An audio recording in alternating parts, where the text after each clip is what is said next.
What's up? I'm Davekwon. This is Andy, and today we are going to make a list of our favorite movies from each year from the year 2000 until current year 2022.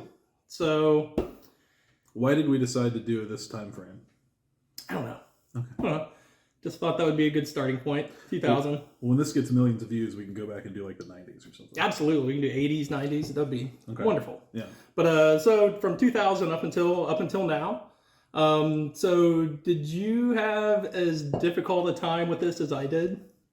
I had a few years where it was just like either like I must not have been going to see many movies, or like nothing but crap came out apparently. Yes. Yeah. And it seemed for me like it was there's years it was hard to pick one because there's not very many good movies, or there's also years where there was a lot of movies that I really liked. Yeah. So those were difficult. Like it's hard to pick a crappy one out of crap, but it's even harder to pick a good one out of really good ones. So if you're limiting yourself to one, which I mean, I guess we did, but I also I don't know what I haven't seen. I put a list. Like my list is the ones that were at least in contention. Yeah, that's what for what I would have thought would have been one of the best movies for that year, at least as far as my taste goes. My list was just like, if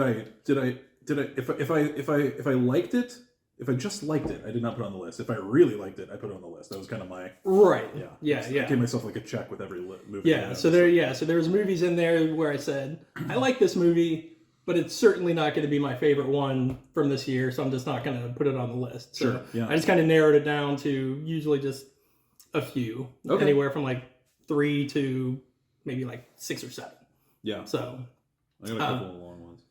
Yeah. So we'll go ahead and we'll get started with the year 2000. What did you pick as your favorite movie of the year 2000? I went with Cameron Crowe's Almost Famous. Okay. The kind of like semi-autobiographical, kind of like rock movie set in the 70s and about the band Stillwater, which I believe was based primarily on the Allman Brothers Band. Okay. And Kate Hudson, is that correct? Kate Hudson played Penny Lane.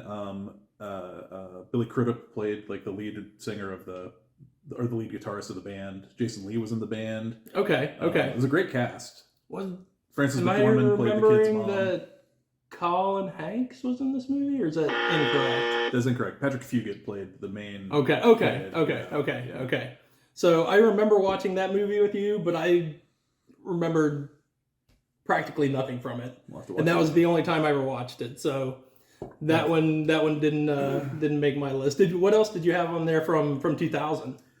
I had go from Cameron Crowe to Russell Crowe with Gladiator. Okay. Had High Fidelity. Yep. The Replacements. A fine football comedy. Yeah. I had Ang Lee's Crouching Tiger, Hidden Dragon. Yep. Best in Show. Yep. And The Tao of Steve. Oh shit! I forgot about The Tao of Steve. That was a fun one. I remember watching that with you. It's a really fun movie. Yeah. Very underrated. What's that guy's name? Donald Logue. Donald Logue. That was like the first place I would have seen Donald Logue, even before the Grounded sitcom. for Life? Yeah. Oh, wow. I feel like I would have known him from Grounded for Life before we watched Tao of Steve, but I'm not sure what years those. Grounded for Life was 2001. Okay, so that would have been right before then. Yeah. Okay. Great show, by the way. Yes, absolutely. So I actually chose one that was off of your list, The Replacements, a fine football comedy. Yeah, I mean, it's similar to something in the vein of like the Mighty Ducks or Little Giants. It's just, and this one is where the professionals go on strike, so they have to bring in the replacement players to take over until the pros go back over the picket line to out of their strike. So I thought it was a really fun film. You get your normal cast of characters in that type of movie. You get the guy who can't catch, obviously, Orlando Jones. And what's that? God, who's a guy? Jon Favreau. Played the over-the-top, like, guy who doesn't go by any rules or anything. It's like a riot cop.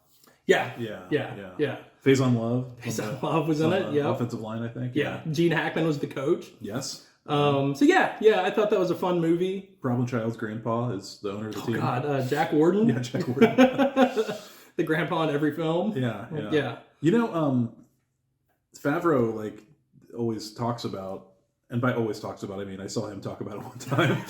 I'm sure he's talked about it more than this. Obviously. But about like how when he and Phase on Love and everybody signed on to do that movie, it was an R-rated script.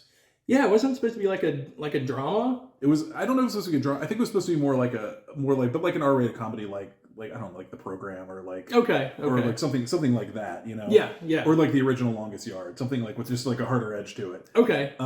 And then, you know, it kind of morphed into like a more wacky, to where you're doing a scene where you're doing a dance and sing along to I Will Survive, which is. That's one thing that's a pet peeve of mine in some movies when they have like, I don't know. I'm sure we're going to talk about another one of those movies on this list. Yeah, we will. So that's one thing. If a dance makes sense in a movie, then that's fine. If it doesn't, if it just says it's totally random and choreographed, I usually disapprove of something like that. But, sure.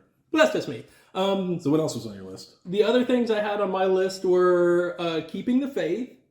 Oh, that's a good one. Yeah. With Ben Stiller and Edward Norton and Dharma. Dharma. Jenna Elfman. Jenna Elfman, yeah. So they're basically friends that from childhood that kind of got separated, and Ben Stiller and Edward Norton both became priests of some kind, but then she comes back into their lives and they're kind of in a love triangle type deal. Yeah. For young Jenna Elfman's affection. Mm-hmm. I also, movie, it was a funny movie. Yeah. I also had Battle Royale and Boiler Room. Oh, Battle Royale. Yeah. Man. That was like a way better version of the Hunger Games. Yeah. Was it Korean? Japanese. Yeah. Man, that's a cool movie. It really is. It's like, I honestly, like, I really do like the Steve Austin remake of it. Yeah. The Condemned. Condemned, yeah. Condemned is fun. Yeah. So also we're going to throw in, just as like points of reference for that time, the highest grossing movie for that year was Mission Impossible 2, which worldwide made $546 million. Wait. Okay, so... Okay. And I got these stats from Box Office Mojo, so if that's wrong, then go to them. Okay, never mind. No, I'm good. No, that's got to be right, yeah. Okay. And the Academy Award for this year went to American Beauty. So, okay. Yes, but that would have been, the 2000 awards would have been for the 1999 movies. So Gladiator won the... Okay, so wherever I went to get this list, this is how they had them put on there. So they had it said 2000. This is what I put down for what they had listed. No, totally. 2000. But I'm just saying, like, because I'm sure that when we get to the 2001, it's going to say Gladiator. Yeah, which is a 2000 movie. Right. Okay. So this is what I went off of. So I'm just going by. I forget what site it was, but this is how they had them listed. Got it. So Mission Impossible 2. Planning this out. Just winging it. It's no process here. Right. So Mission Impossible, $546 million. American Beauty, Academy Award winner, as listed by whatever website. I'm sure that's accurate. So yeah. So okay, let's move on to the year 2001. Okay. 2001, I went, my favorite movie that year is Moulin Rouge, starring Ewan McGregor and Nicole Kidman. John Leguizamo's in there. Jim Broadbent's in there. It's a great cast. It's a great jukebox musical type thing set in early 1900s Paris. And I don't know, it's kind of hard to describe, but it's about the Bohemian Revolution and like art and beauty and truth and love, and it's really good. Yeah. Okay. I never saw that one, so. Okay. Yeah. I don't know that. I will have to check it out if it was your favorite movie from that year. I mean, it was. I don't know. I don't know if it'd be up your alley. The other movies on the list. It's very possible. The Fast and the Furious, the original. The original recipe. Yeah. Which the more you watch it, the more you realize it is just a remake of Point Break, but that's okay. Ocean's 11, Super Troopers, Yep. The Others, another Nicole Kidman movie. I saw that once and I remember it being creepy, but Yeah. I don't remember enough about it. So I'm going to need to go back and do a rewatch on that one. It's really good, yeah. And it's got like a really good twist, but like if you know the twist, it's still good movie, you know. Right. And then Bridget Jones's Diary. Okay. That was fine.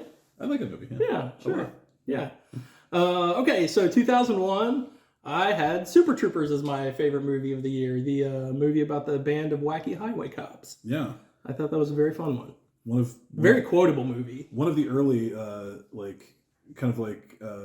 Brian Cox middle career resurgence, batshit comedy supporting roles. I've watched 3 Brian Cox movies in the past week. That somehow, just by coincidence. Trick or Treat. Oh yeah, that's right. Yeah. The Ringer, and there's one other one. Oh, The Ring. Oh yeah. He's in The Ring. So The Ring and The Ringer. Do you think that he signed on to The Ringer because he thought it was a sequel to The Ring? Maybe. It's very possible. They were bringing his character back from the dead. His agent didn't show him the script, and he's like, "Oh, I'm in. It's based on the name." Yeah. So, and he didn't know what he was getting himself into. Yeah. Okay. I love Super Troopers. Yeah. So Super Troopers. What else? Oh, you already went through what you had on the rest of yours on your list. So, I had Zoolander, Training Day, The Princess Diaries, Jeepers Creepers, and Ocean's 11. Oh, okay. So we had Ocean's 11 in common. Yeah. And Super Troopers. Yes. On the first list, the only one we had in common was The Replacements, right? Correct. Okay. Yeah. 2000 wasn't. I don't know. It didn't seem like a very good year for me. Yeah. So what was Zoolander? Zoolander's one that I've only watched once. It's a very funny film. Yeah, I liked it. I just haven't gotten back to it, but I probably should. Definitely worth a rewatch. Yeah. Absolutely. Okay, so moving on to 2002. What do we got for 2002? Do you want to do the awards and the? Oh, yes, absolutely. Let's do that. We should not have forgotten about that.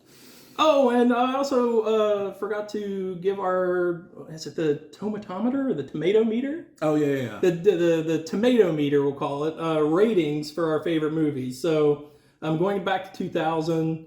The Replacements had a pretty low score of 41%. Mm-hmm. Almost Famous was at 89%. Okay, so well liked. Yeah. Well liked by the critics. Yeah. 2001, Super Troopers had an even lower 36%. So somehow overlooked by the critics and its greatness. And Moulin Rouge sitting at 76%. Okay, so far the critics enjoy your movies more than mine. Yes, but everyone's we know that it's to their own opinion. Yeah. So, okay. So where are we at now? 2002. That's right. All right, so what do we got for 2002? You got to do highest grossing and best picture. Damn it. Highest grossing film was Harry Potter and the Sorcerer's Stone. Oh, that makes sense. Coming in at $1 billion Jesus. worldwide. So Harry Potter, big bucks in the box office. So I bet they were like, oh man, got to greenlight 7 films at once. Right. Like, what are we gonna do? Oh, the first one made $1 billion. Let's get our money rake out and use that thing. Okay. And the Academy Award was Gladiator, so that might have been for 2000? Yeah. Okay, so we'll say Gladiator was the... well, no, that's what they're all going to be, because it's like it's the all award be ceremony back, that took place in, Yeah, so we might be off by a year, or I might be off by a year. Okay, so moving on to 2002. Mm-hmm. What do we got? I went with 28 Days Later. Okay, yeah. The British zombie film. Mm-hmm. Some people get mad if you call it a zombie film for some reason. Why? Because they're like, oh, they're not zombies, they're infected people, which is whatever. Is that okay? Well, but anyway, whatever. They're not dead, I guess is the point. But anyway, British zombie film that kind of, I would say, kind of breathed new life back into the genre, because this was even 2 years before the Dawn of the Dead remake and 8 years before the Walking Dead TV show. And yeah. The wild thing is, so 28 Days Later begins with Cillian Murphy's character waking up in the hospital and it's all empty and stuff. That's the same way that the Walking Dead comic book begins, and they both came out about the same time without they both, everybody claims they have no knowledge of So were there any lawsuits that came about? So they just let it go. It's just parallel thinking, Okay. Just Okay. Okay. So anyway, so 28 Days Later is my favorite movie that year. I've also got The Ring on my list. Mm-hmm. I've got My Big Fat Greek Wedding on my list. Okay. And About a Boy. I never saw About a Boy. I think you would love About a Boy. Okay. I think that movie is like that's a Dave movie. All right. Yeah. Well, I'm gonna have to check it out. Yeah. Okay. So I had for my favorite movie of 2002, M. Night Shyamalan's Signs. That's a good one. It's my favorite movie. Yeah. There's something about that movie. I know that's always like really spoken to you, that one. Yeah. It's like a good mix of tension, but he also inserts a lot of good comedy into it. I really liked Joaquin Phoenix in that movie. I thought he's hilarious in that he was really funny. Yeah. And Mel Gibson, kind of battling with his faith after his wife had passed. So I really like that movie a lot. Yeah. What else did I have on my list here? I had Ju-on The Grudge. You know how much I love The Grudge. So that's the original. That's the Japanese original, right? Correct, the Japanese original. I also had The Ring, and I had Eminem's debut film, 8 Mile. To my knowledge, his only film. I think so.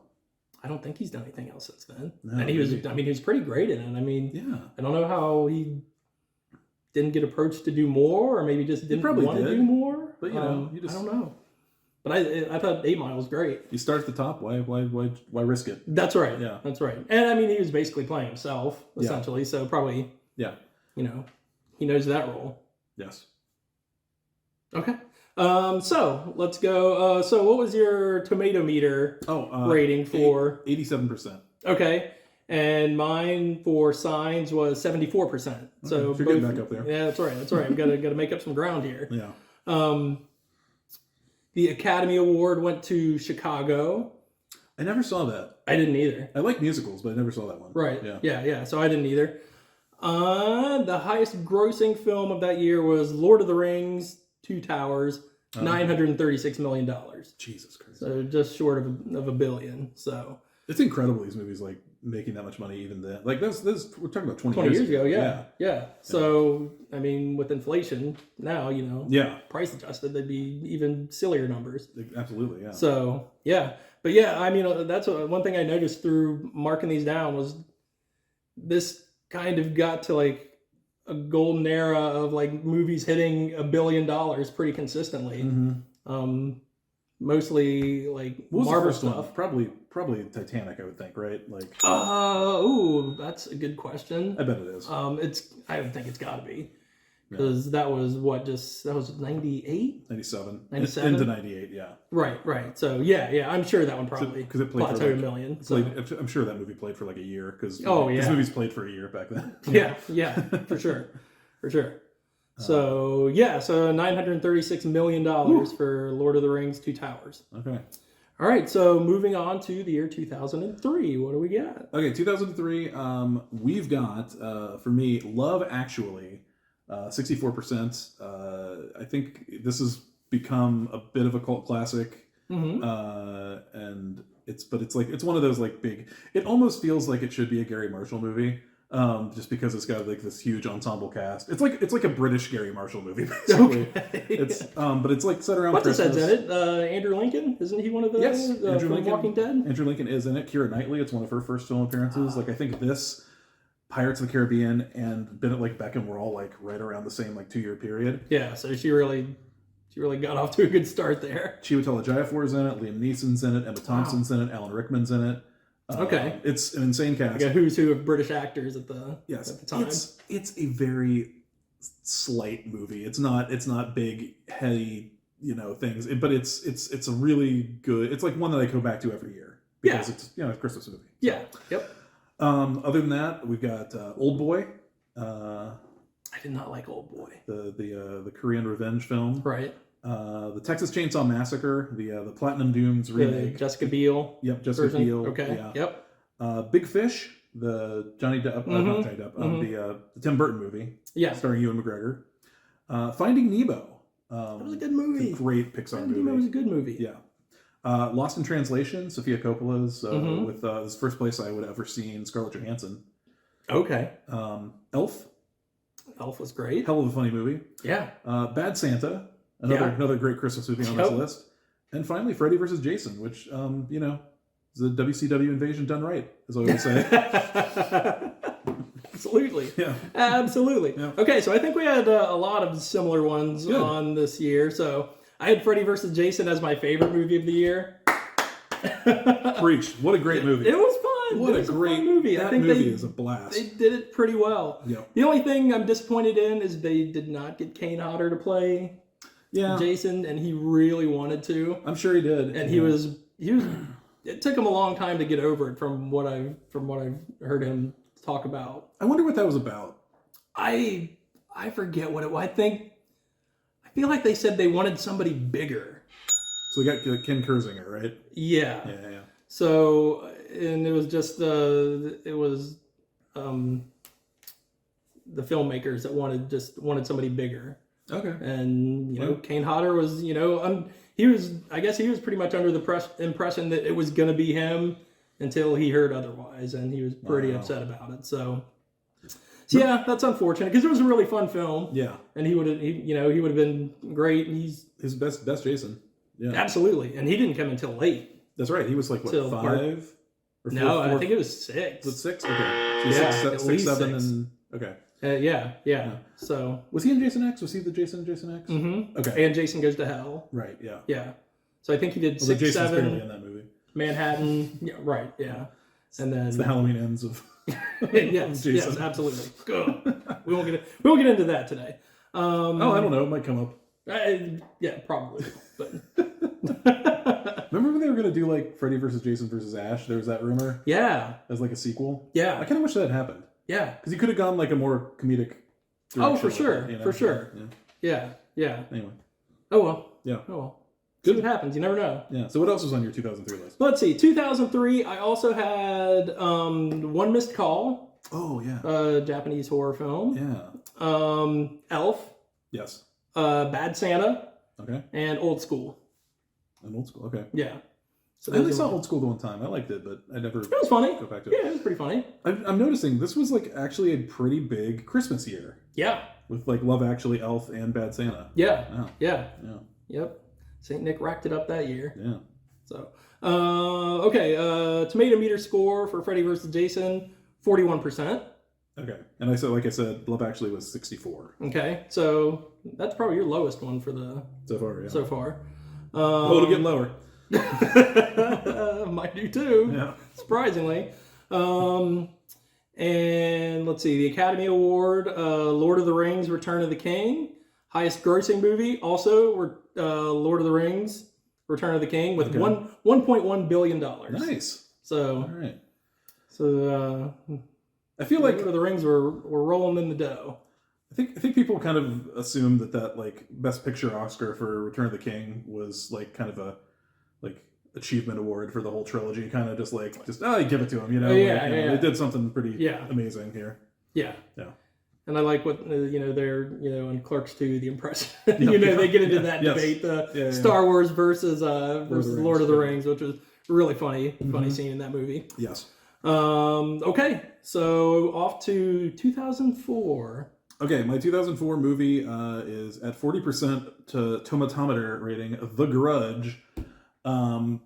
This movie, and obviously it didn't come out of nowhere because it was like people who were real deep into foreign horror knew about it because of Ju-on a couple years before. But I mean, if you think about 2004, I guess Netflix existed, but I don't even know if you could get J-horror at that point, very easily. You probably have to go to specialty shops and stuff like that. Yeah. And there was no streaming, of course. No. So I didn't even know about this movie, the Ju-on. So right.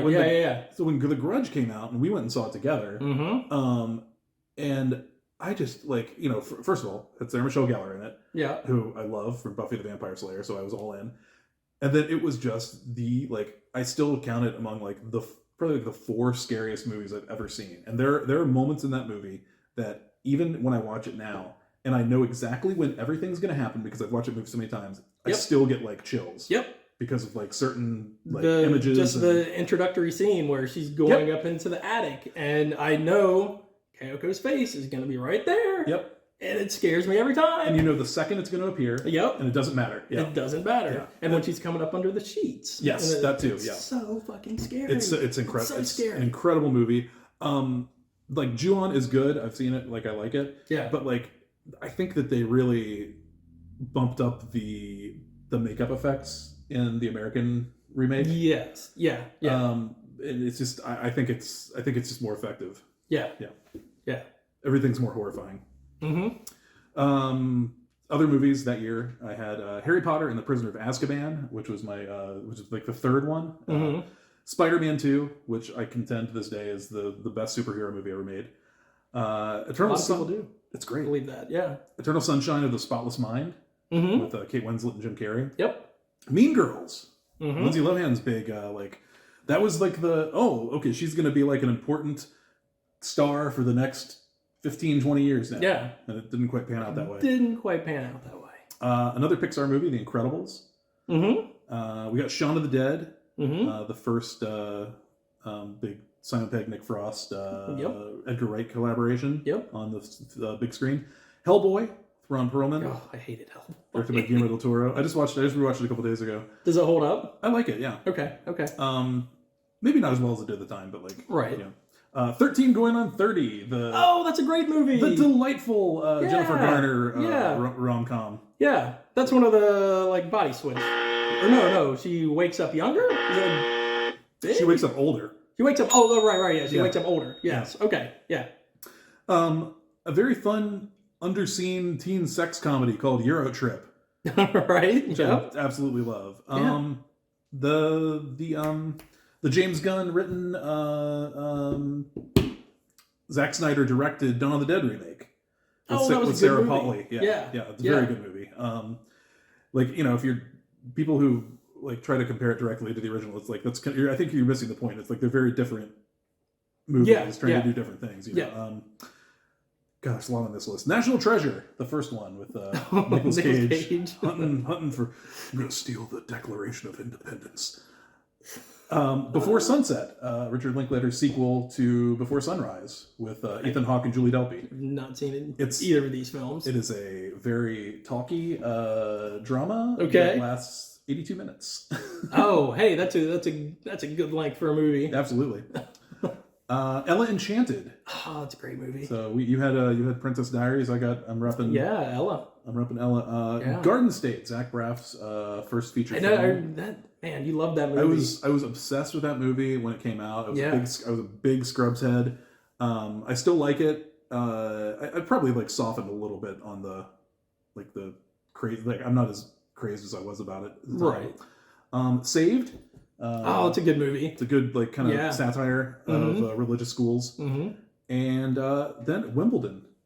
I never saw that. Is that Kirsten Dunst? It's Kirsten Dunst. It's Paul Bettany. It's Jon Favreau. It's Sam Neill. It's just it's a really. This is what Roger Ebert said about it, and this is what Jenny loves. This is a mantra that Jenny has about the movies that she watches. Jenny's my wife. She said Roger Ebert wrote, Wimbledon is a well-behaved movie where nice people get what they get where good things happen to nice people. Okay. Yeah. Sounds like something Jenny would love. Yeah. It's right up her alley. That's my list. Absolutely. Okay. Well, I think you're going to be pretty surprised that I did not pick The Grudge for this. I'm already surprised. Yeah. Because you know how much I love The Grudge. Yeah. And any day, like some of these movies, like any day I could flip flop. You know, one day I would like this one more than the other. You know, I'd rather watch this than the other. But I picked Mean Girls as my favorite movie. I love Mean Girls. I thought it was so funny. I rewatched it a few months ago, and it's phenomenal. It is. It's so phenomenal. great. Yeah. Like from beginning to end, it just has very funny moments all the way through. Yeah. You know, you hate Regina George and her little posse. Mm-hmm.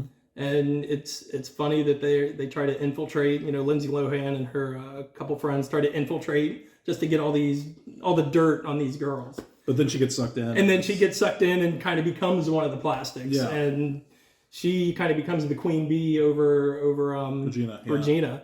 So I thought it was really well done. I thought it was really funny.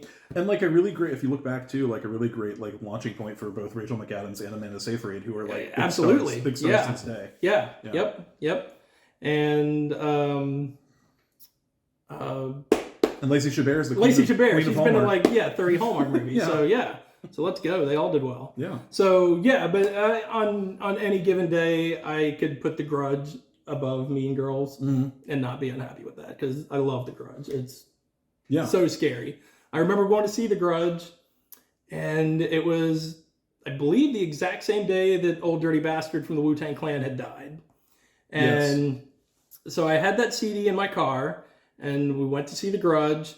And the first track that turns on his CD, when I was going home from watching it, he, at the beginning of the track, he's like, "Hey, you remember when we were kids and we used to do this noise?" It scared the shit out of me. Like I literally thought Coyote was in my back seat. Yeah. It was such a weird coincidence that happened, and I was frightened to death. Yeah. So yeah. Let's see. So the rest of the movies on my list, I had The Grudge, obviously, Napoleon Dynamite, Shaun of the Dead, and the first Saw movie. Oh yeah. Saw. Yeah. So what was the tomatometer for Mean Girls? 84%. Okay. So well liked. Yeah. It's a great movie. Yeah, love it. All right. So what about the? Academy Award went to $1 Million Baby, which is a great movie, but I don't think I can get myself to watch that movie again. I can never watch it again. Just because the end is so sad. It's so good, but I can't watch it again. Yeah. So I've seen it once. Probably will not watch it again. Yeah. And highest grossing movie was Shrek 2. Oh yeah. $928 million. It's weird to think now, so far removed from it, but like Shrek was like a legitimate phenomenon. It was. Yeah. Like they made like I don't know how much they trailed off after Shrek 2, but I remember like Shrek 2 was bigger than Shrek 1. Yeah. Yep. And yeah, it was huge. Yeah, so nearly $1 billion for good old Shrek. Yeah. Lovable Shrek. Yeah. All right, so let's move on to the year 2005. Okay, 2005's a lot shorter of a list than my 2004. But the winner is one of my favorites. It is George A. Romero's Land of the Dead, which sat at 74% on Rotten Tomatoes. Mm-hmm. And I don't know that I've ever been as excited for a movie to come out than I was for this because Romero's, like, you know, his Dead trilogy is like my favorite movie series of all time. And like after 20 years from 1985's Day of the Dead, a studio was finally going to give him like a little bit of a budget to make a fucking movie. Yep. And he got to make it. And I think it's great. Yeah. I think it's a great movie. Simon Baker, John Leguizamo, those are like the big stars, because you know you don't have a lot of big stars, but it's a great watch, and I highly recommend it. Yeah, nice. Other ones on my list would be Batman Begins, the first Christopher Nolan Batman movie, mm-hmm. Harry Potter and the Goblet of Fire, which I believe is the fourth. That's the fourth one. So many Potter films. I know, yeah, it's the fourth one. Serenity, which was the Joss Whedon's movie that he made as a continuation of his Firefly television series. It's like a great, kind of like a sci-fi western kind of thing. And The 40-Year-Old Virgin, the first film from Judd Apatow. Great film. Yeah. And with that being said, that was my favorite movie of the year 2005. All right.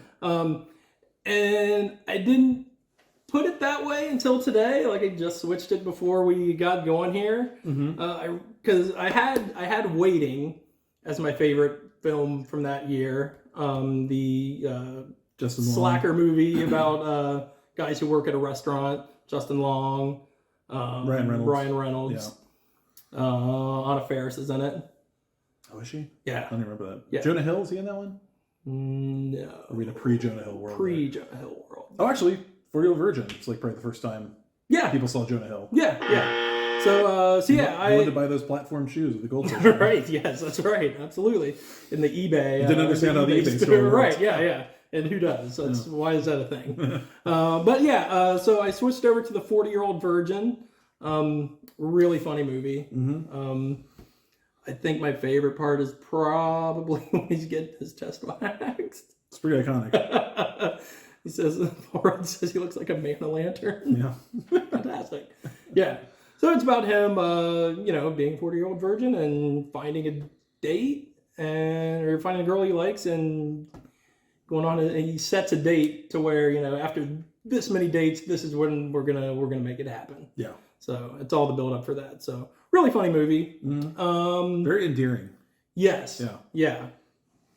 Now, I watched Waiting a couple weeks ago, and I think it doesn't quite hold up as well in these times with some of the humor. But the one thing, or actually the one person that makes me love this movie so much is Louis Guzman. Oh, yeah. Anytime he's on the screen, he's hilarious. I mean, he's terrific, yeah. So veiny. Yeah. So I think that had a lot to do with me loving this movie so much, was Louis Guzman. Cool. So the rest of the movies on my list here were The Exorcism of Emily Rose. That's a pretty good one. It's like a half courtroom drama. Yeah. Sisterhood of the Traveling Pants Mm. and Green Street Hooligans. I didn't see that one. I know that's a Charlie Hunnam movie, right? Yes, him and Elijah Wood. Okay, yeah. I think you'd like it. It's really good. Okay. It's really good. Yeah. Tomatometer for the 40-Year-Old Virgin, 85%. Academy Award went to a movie called Crash. Yeah. That one's aged well. Right. And the highest grossing film was Harry Potter and the Goblet of Fire. $895 million. Okay. So I'm guessing that since you didn't say highest grossing for any other years, I'm guessing that the highest grossing one is still probably the first one up to this point. Yeah. Okay. Yeah. All right. All right. So moving on now to the year 2006. My favorite movie of 2006, another Christmas film, The Holiday. Not a great movie. I will admit off the bat. Okay. It's a movie I have so but your much. favorite. But it's my that's favorite. all that matters. Exactly. I have so much affection for this movie. Have you seen this one? I have not. Okay. This is Jack Black. It's a romantic comedy, Christmas, set at Christmas, about two women, one a high-powered Los Angeles movie executive, one I believe she's what does she do in that? It's so inconsequential to the plot. She works at a newspaper or a publishing company. She works at a publishing company. Okay. But they're both just fed up with their lives at that moment, and they decide to swap houses. There's this website that lets you swap houses for a holiday. Okay. So Kate Winslet comes to Los Angeles. Yeah. And meets Jack Black. Okay. And Cameron Diaz comes to England and meets who is it? It's he had an affair with his kid's nanny. He was like the hot English Hugh actor. Grant? No. Jeez, it's buggy. I'm sorry. What was the movie he's in? What was he in? He's an AI. Why don't I just look up the Will Smith. Jude Law. Oh, Jude Law. Okay. God, I could not. Oh, he had an affair with his nanny, huh? He did, yeah. Ben Affleck. Hey, cinematography by Dean Cundy. Oh, nice. Yeah. Dean Cundy. Yeah. Cinematographer for my favorite movie, Halloween. Yeah. Longtime collaborator with John Carpenter. Yeah. Up until I guess the mid 80s they had a falling out or something. Anyway. Oh. But yeah, so anyway, it's just it's very predictable, but it's another one of those that I watch it every year because it's it's thematically appropriate at the holidays, so I really love it. Absolutely. Other movies that year, Bryan Singer's Superman Returns, which is was one of the weirdest marketed movies ever because there hadn't been a Superman movie in a really long time. Right. They have cast this guy Brandon Routh. People are like, "Hey, he kind of looks like Chris Reeve," and then they're like, yes, that's good that he does because what we're not going to tell you in any of the promotion, this is actually a direct sequel to Superman 2. Oh. Did you know that until this moment? Right now? I didn't know that. No. Yeah. So, yeah, it's no idea. It is a direct sequel to Superman 2. Okay. Which is very strange. Sure. But but I love it. It's Superman is a character that I really love, and why are they eliminating Superman 3? I don't know. Why forget about the greatest one of all time? I know. Yeah. But what can you do? But it's I have no problem with Henry Cavill. I think he's a fine actor. But I really like the Superman Returns Superman just because he's more. I don't know. There's there's something about him. He's more like inspirational, more hopeful. Okay. And like the Henry Cavill, Zack Snyder Superman is just very like, I'm gonna fucking smash things, and like. So anyway. Okay. Superman Returns. The Devil Wears Prada, also on my list. Okay. Clerks 2. Mm-hmm. Casino Royale, the first Bond film for with what's his name? Benoit Blanc from Knives Out. Daniel Craig. Thank you. And Stranger Than Fiction. The Will Ferrell one. Will Ferrell, Emma Thompson, yeah. Where Dustin he's Hoffman? like narrating his life. Emma Thompson is an author, and from some with magic, I guess. She's writing this book, and like the things she's writing are happening to him. Okay. So basically, she's writing him. Right. Yeah. Right. Okay. Yeah. I remember watching that one time, and I really liked it. I remember. Yeah, and the whole thing is like she's an author who all of her books, the protagonist dies at the end. Okay. So once he figures out that he's a character in one of her books, he's like, yeah, I'm in trouble. How do I get out of this? That's the dilemma. How do I get out of this pickle? Yeah. Okay. Yeah. All right. So yeah. Awesome. Okay. 2006. I think I said your favorite movie. Grandma's Boy. Oh, really? I don't remember that being on your list. Good. No, it wasn't. It should have been. Yeah. Grandma's Boy is fucking hilarious. So is that your 2006 favorite That movie? is my favorite movie from 2006. Is Grandma's Boy. Put it right here, because I didn't have the courage to put that on my list. Oh, it's so funny. It's so funny. It is a great movie. It has a cameo from Kevin Nash at the beginning. I mean, what more can you ask for? All right. Yeah. Yeah. JP. Yes. It's hilarious. Yes. Much better. I'm a robot. She's fucking him. No, she's not. How can he see me? And Nick Swartzen, one of the funniest parts of that movie for me is when Nick Swartzen plays Dance Dance Revolution and tears it up. It's fucking fantastic. So yeah, Grandma's Boy. Doris Roberts, very funny. Gives a funny old lady performance. Yeah. Oh, and the lady from the Partridge Family. Oh, Flohan. No, that's she's Brady from Bunch. Brady Bunch. I can't think of her name off the top of my head. Yeah, she's in it. The tomatometer, on the other hand, was not so kind to Grandma's Boy. Oh. We got a 15%. Oh. So there are tough critics out there. Sure. Yeah. Shirley Jones. Shirley Jones. There we go. Yes. I also had... Still with us. Oh, good. Yeah. Good. She's what, in her 70s probably, at least? Shirley? No, she's 88. Shit. Okay. Clerks 2. Yeah. I debated with Clerks 2 and Grandma's Boy. Did the extemporaneous musical scene put it out? Yep. That's pretty much what did it in, was that. Because I liked when she took Dante up to the roof because he wanted to learn how to fast dance. Mm-hmm. He's like, oh, slow dancing is nothing. It's the fast dance. So, I want to be able to, show a few moves out there on the dance floor. And then it turns into this big choreographed stupid number that I hated. So that pretty much put it out of reach for my favorite movie. I like that part. God damn it. The Descent. Yeah. I love The Descent, but it's real stressful for me. So I think I saw that with you, and you were like you were very... It's very stressful. Yeah.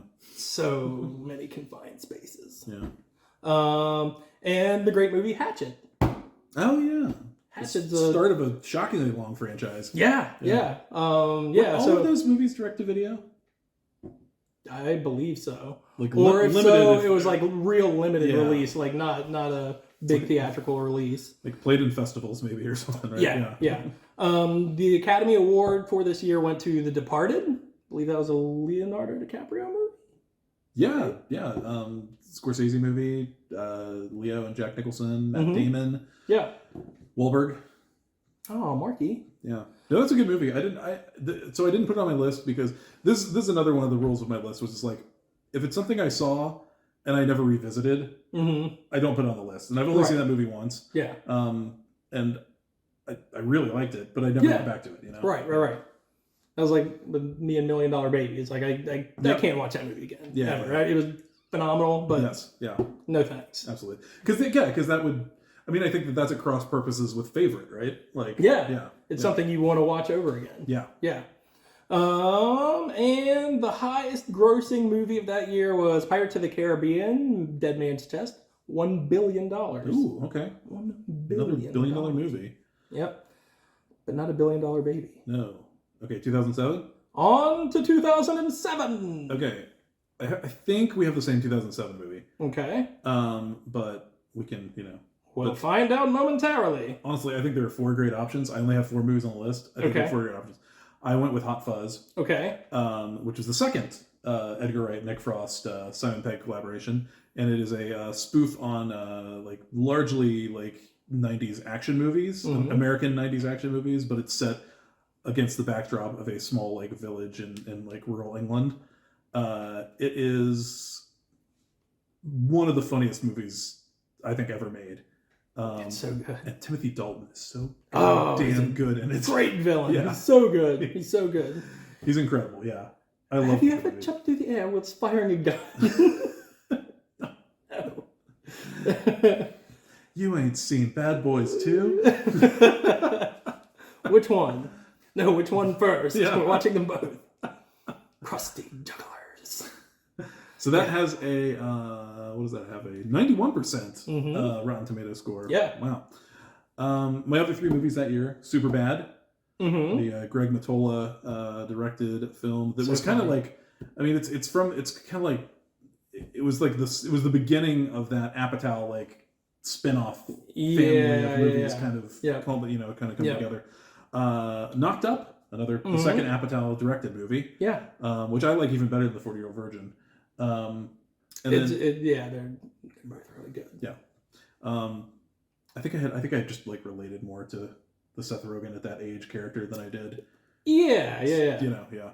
And finally, the hot collabo between Quentin Tarantino and Robert Rodriguez, Grindhouse. Oh yeah. Which, I mean, neither of those movies is perfect, but I just love the ambition of it. Yeah. It was such a cool thing where you go to the movies and you're like, okay, I'm going to sit here and I'm going to watch these 2 movies. And there are all these fake trailers in between and interstitials. It was really creative. It was a really well done. Yes. If you were able to see it in the theater, that was the way to see it. Yeah. Because there's no way to watch it with that presentation at home. No. It's weird. Yeah. I have the Blu-ray and it's it's obviously it's 2 discs and there's no you have to go to the special features menu to get the trailers. And it's kind of just not the same. I just want to pop it in and go, Yeah. Yep. Yep. Absolutely. But that thing, I'm sad that it didn't succeed commercially because I would have liked to see another. Yeah, another attempt at something like that. Yeah, and you could have done a different styles of movies. You could have done a road movie or and some there are all these different genres that those dealt with. You could Anyway. I would enjoy to see a horror version of that and just 2 horror movies. Yeah. Done that way. I think that'd be fantastic. Yeah. Yeah. Okay. So that's all for your list there? It's on my list. Okay. So you were right. Hot Fuzz was also my favorite movie of that year. Boop. What a movie. It was close for me because the other movies on my list, Paranormal Activity, which... Never my favorite. What a phenomenon that thing was. Yeah. I remember we were going to go try to see it at Studio 35, and there was just a line down the street. We were like, oh, fuck, we're not going to get into this to see it. And honestly, that movie really scared me. For a couple of days, I'm like, oh, man, I don't want to go to bed. These ghosts are going to get me. The part of that movie that really creeps me out is near the end where you're seeing the time lapse footage. Yeah, and she's and suddenly she's standing over him as he's sleeping. Yeah, that's creepy just to think about that. Ooh, yeah. Also, Rob Zombie's Halloween. I'm a big Halloween fan. Yeah. The King of Kong. Oh. A documentary about the battle for the world record for Donkey Kong. Yes. And talk about villains, Billy Mitchell. What a fucking villain that guy is. I also had Superbad. Disturbia, the Shia LaBeouf movie. Oh, it was kind of a remake of Rear Window. Yeah.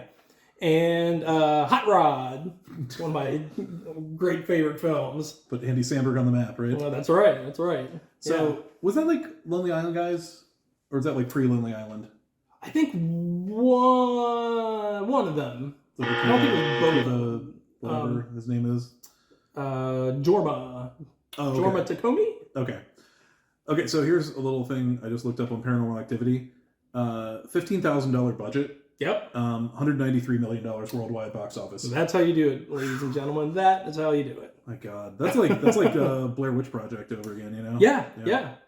And I think it was critically pretty well received. I think so, yeah. So you did the tomatometer score. Yes. Academy Award went to No Country for Old Men. Still never seen that. I haven't either. The Coen Brothers movie, right? Yeah. And the highest grossing film was Pirates of the Caribbean at World's End, $960 million. I guess because I just kind of I kind of bounced off that franchise. Mm-hmm. I guess I just didn't really appreciate how huge it was. It was huge. Yeah. Yeah. Because I saw the first two, and I liked the first one. I didn't like the second one, so I just kind of hand waved it at that point. Yeah. But it kept going. Nobody else did apparently because it made money. It made money. Mm-hmm. All right, on to the year 2008. Okay. Okay. Yeah. We're talking about that kind of Judd Apatow tree. Okay. I've got Forgetting Sarah Marshall as my such a good movie. favorite movie of that year. And, so good. And one of my favorite comedies of all time. Mm-hmm. So good, and it's something that it holds up today, and I think it's because it's tricky, I think, to write a breakup movie that's autobiographical and it's from a man's perspective, because you worry about well, this is going to come off really misogynistic or what. But it doesn't. It totally doesn't. It's he fucked up, she fucked up. They both it was a bad relationship, you know? Yeah. And they both moved on to something else. Yeah. And I love that movie. And I think it has a good heart. And, it does. And it's just so funny. And that goddamn Dracula Muppet play, opera, the Muppet, which amazingly is led to him getting to make a Muppets movie. Yeah. You know? Yeah, and I still have not seen his Muppet movie. It's great. Yeah, I need to see it. So for sure. Yeah. Yeah. Okay. So what else did you have on your list? I'm sorry. Yeah. What was a tomatometer score? Tomato meter? I don't know what it's called. But I don't know what it's called. What's it called? 83%. Oh, fantastic. Yeah. Okay. So other movies on my list from that year: Bottle Shock, which is a movie set in the 70s, I believe, or late 60s. Anyway, it's about the beginning of the Napa Valley wine region becoming of prominence. It's Chris Pine, our president from Independence Day, Bill Pullman, and he was also grudged, poor guy. He was, yeah, and Alan Rickman. Really good cast. Fun movie, really, really interesting. Awesome. And I'm a wine guy, so Mamma Mia. Mamma Mia. Yeah, speaking of Amanda Seyfried, the ABBA musical where they let Pierce Brosnan sing with her his breasts own can tell when it's raining. Voice for some reason. Yeah, they can. Did I say Iron Man? I don't think so. Iron Man? Phenomenal. Great movie. I think that's my favorite of all the Marvel movies. Okay. And The Dark Knight, which is, I think many people, another frequent answer for the best superhero movie. Yep. Yeah. Yep, for sure. Okay, well, for my favorite film of the year 2008, I had Nick and Nora's Infinite Playlist. Only saw it once, but I liked it. Yeah, it's a fun teenage romp through New York. Mm-hmm. It's basically set up that Michael Cera was just dumped by his girlfriend on his B-day. Oh. And he's pretty sad about it, and he's constantly making her mix CDs and giving them to her, and they're basically about wanting to get back together. And Nora just, because his girlfriend dumps all these CDs, he's not over me yet, blah, throws them in the trash. And somehow Nora keeps getting a hold of them, and, they're kind of musically soulmates here, and they end up coming together at some point and then going on a trip through New York to find a band called Where's Fluffy. And they're called Where's Fluffy because you never know where they're going to be, which seems like a bad idea for a band. Oh, yeah.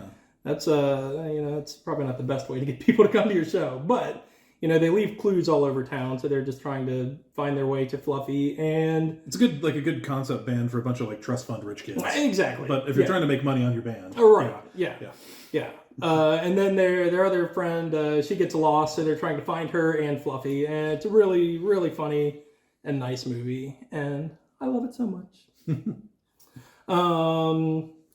Critics did too, pretty well. Got a 75% on the tomato meter. Okay. The other movies I had were Let the Right One In. Oh, yeah. A scary vampire movie. That's the original, right? Yes. Okay, yeah. Iron Man. I loved Iron Man. Forgetting Sarah Marshall. Yeah. The Wrestler. I don't like that movie. No? It bums me out too much. It is a real bummer of a movie. Yeah. It's really good, Yeah. but it is a bummer. Yeah. It is a bummer, that's for sure. And I like that Bruce Springsteen song on it a lot.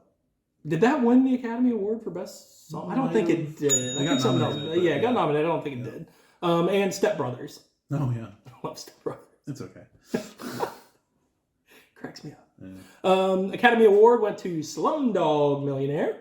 Ooh. Highest grossing film. Do you know the same person directed 28 Days Later and Slumdog Millionaire? No. Isn't that weird? Danny Boyle very directed weird. both those. Very, very different films. For sure. Yeah. And highest grossing film, Dark Knight, $1 billion. Another $1 billion. It's a big damn movie. winner. Yeah. Do you think that do you think it would have been a much smaller movie if Heath Ledger hadn't died in the lead up to it? Do you think that was part of the... I don't think so. Okay. I mean, that might have had something to do with it, but I think people were going to see it regardless. Okay. Because I think word of his performance probably would have been enough to get people to go there. So it might have had a slight impact, but Right. I don't think that much. I think people were going regardless. It's a really good performance. Yeah. Fantastic. 2009? Off to 2009. Okay. At 26% on the tomatometer.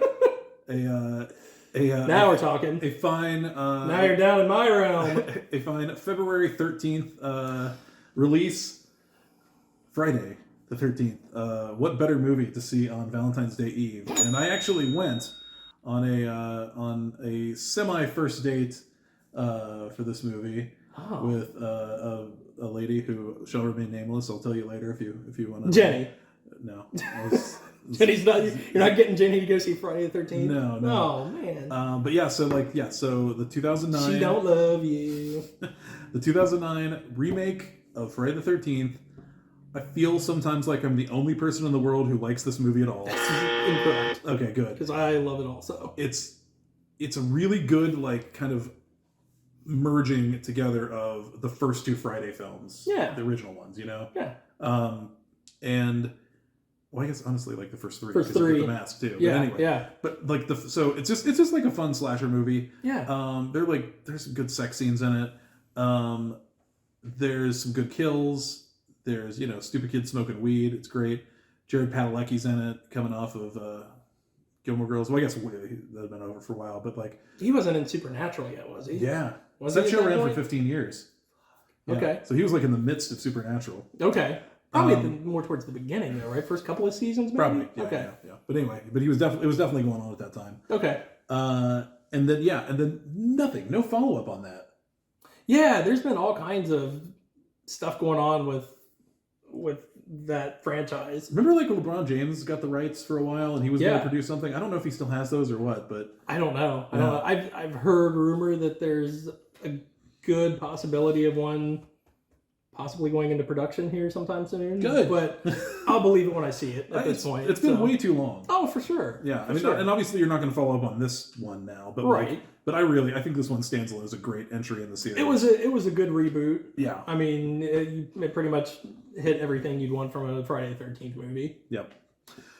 Okay, other ones on my list: Harry Potter and the Half-Blood Prince. One of my favorite. You'll notice I'm not putting every Potter movie on my list because I don't love all of them, but right. But this one I really do like. This was the 6th one. Okay. And it's like very Rickman focused. So okay. Okay. Star Trek, J.J. Abrams' Star Trek reboot, starring Chris Pine, Zachary Quinto, Gamora from Guardians of the Galaxy. What's her name? Zoe Saldana. Zoe Saldana. Thank you. Zombieland.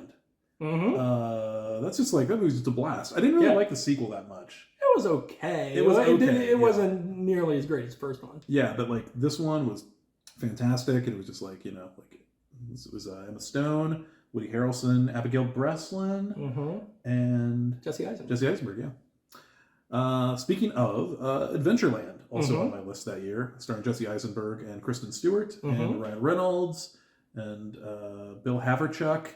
and Martin Starr, right? Martin Starr, yep. I just thought that was a really good like coming of age movie. Yeah. Yeah. Yes. And finally, Black Dynamite.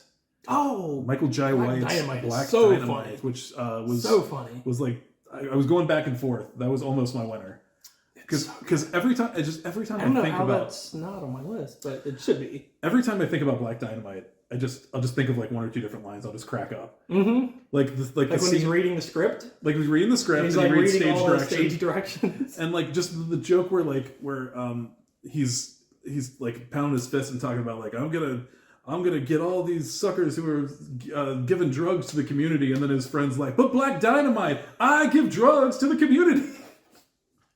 It's a phenomenal movie. It's so good. Okay, well, consider that one on my list, but not the winner, because it should be on my. I don't know how I missed that one. So is that your list? That's my list. Yeah. Okay. So 2009, I had some struggles with this one, but I ended up picking Zombieland as my favorite. It's great film of that year. It was really good. I thought it did some really new and interesting things with the zombie genre. Mm-hmm. Jesse Eisenberg describing, his set of rules to not being killed. I thought that was really unique and new. And we're still like pre-Walking Dead world here, as far as TV. Yeah. So I thought that was a really fun, inventive zombie movie, and Bill Murray in it was great. Yeah, his cameo was phenomenal. Also on my list, the other ones I struggled with was Friday the 13th. Mm-hmm. And also Adventureland, the other Jesse Eisenberg movie that you'd mentioned. I really love that movie. Mm-hmm. So those were pretty much the three that were in the running the most. Yeah. I also had I Love You Man, Jason Segel and Paul Rudd. Yeah. Bromance comedy. Mm-hmm. The Hangover. Mm-hmm. 500 Days of Summer, and The Fourth Kind. I've seen The Fourth Kind. Yeah. It's got the next Karate Kid in it, right? No. Okay, am I thinking of a different movie? Mila Jovovich. Oh, okay. All right. Mila Jovovich. Okay. Yeah. Let's see. Tomatometer. Oh no, I didn't write the tomatometer score on there. You want to look up the tomatometer score for Zombieland real quick? Sure. Yeah. The Academy Award went to The Hurt Locker. Never saw it. And the highest grossing movie went to Avatar. Oh. $2.7 billion. Yeah. Avatar made. Now that is like, that's counting a couple of re-releases and stuff. Okay. Yeah. Okay. Because I forget what it settled at originally, but it's been released a couple times. I'm sure well over $1 billion. Well over $2 billion. Yeah. Okay. Yeah. Okay. And it's getting re-released again here soon, I think. It might have wrapped maybe up. It already did. Because the new one's coming out in December. Okay. So maybe those numbers are on this. Maybe 89%. 89% for Zombieland. So well liked. Yeah, very well liked. All right. 2010. 2010. We're halfway there. Halfway home, y'all. Okay, I went with 98% on the Rotten Tomatoes meter. I went with Toy Story 3. Oh, which is actually a movie I only saw like a couple of years ago. Okay. Less than 2 years ago, I'd say. I was just like, it's good. I never saw it. Yeah, I'd never seen any Toy Stories except for the first one. Mm-hmm. And I was just like, I should just watch the rest of the Toy Stories. Yeah. Disney Plus exists now. Toy Story 3 made me cry so much. Oh no. It's just about it's about like growing up and and I hate crying. Putting away childish things and it's a tough movie. It's really good though. Oh man. Yeah, I love it. Others on my list that year, another Emma Stone movie, Easy A. Oh, I love Easy A. The Disney movie Tangled, which is their take on Rapunzel. Rapunzel, yeah. Super good, yeah. Mandy Moore and Chuck Shazam. Shaq. That's Kazam. Yeah. Eli, no, I don't know. Eli Apple. Yeah, Eli. And Morning Glory. Was that Rachel McAdams and Harrison Ford and Diane Keaton? Yeah. And it's like about news. She's like team? Yeah, she is the new producer of Rachel McAdams is the new producer of a network morning show. Yeah. And she's got to like get just like basically like fix the show. Yeah. And it's good. Yeah. Because Harrison Ford's like an old curmudgeon, right? He's an old curmudgeon, but he's like a real news guy, mm-hmm. and they have to like kind of like bring him out of retirement to do this morning show that he considers beneath him. Yeah. So, Okay. Which I feel like is how Harrison Ford probably operates with most of his film projects. Probably. You just have to like pay him a lot of money to do something he considers beneath him. So yes. Real man. Yeah. All right. Yeah, so that's my list. 98%. 98%. Damn. Guess I got to see this movie. So good. 2010, I had my favorite movie as The Great Tucker and Dale versus Evil. Oh, that is a good movie. It's a fine comedy. Yeah. About a series of misunderstandings that lead to a lot of kids dying. I feel like horror comedies just like it was a good run of horror comedies in the 2000s. Yeah. Yeah. So Tucker and Dale versus Evil was my favorite one. It's a really funny movie. If you haven't seen it, check it out. Mm-hmm. Tomatometer, 85%. Wow. Yeah. Okay. So it was well liked. Yeah. The other movies I had were Frozen, not the animated one, but the Adam Green film, where kids are stuck on a ski lift and pretty much stuck up there for the weekend. So they got to find their way down. And they're wolves. And there are wolves. Adam Green, is that Hatchet? Yes. Okay. Yeah. The Last Exorcism. I also had Easy A. The Last Exorcism. I still think about that movie sometimes. Yeah. It freaks me out. Yeah. It's a good movie. I also had Easy A. Hatchet 2. Also Adam Green. Wow. Big year for Adam Green. Yeah. Let Me In, which was the American version of Let the Right One In, with Chloe Grace Moretz as the vampire. That's the second time on this list that you've had an original and a remake on the same. Yeah. And Buried, which that movie freaked me out. Ryan It's Reynolds. when Ryan Reynolds is buried in a coffin out in Iraq. With a dying cell phone. With a dying cell phone that has been put into... basically, he got captured and was buried alive out in the Iraqi desert. And he's basically got to figure his way out. And it's 90 minutes of him inside a coffin, claustrophobic. It's fucking... Sounds horrible. Yeah. Right. So, very stressful. That was the most stressful experience I've had in a movie. Was Buried.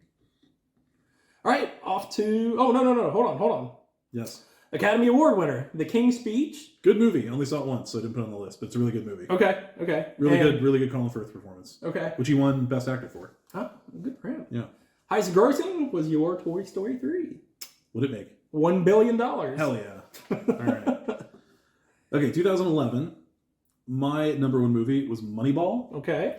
Which I think was probably like the first great baseball movie of the decade. Well, actually, I don't think there was one in the previous decade. The 90s? The 2000s. Oh, the 2000s.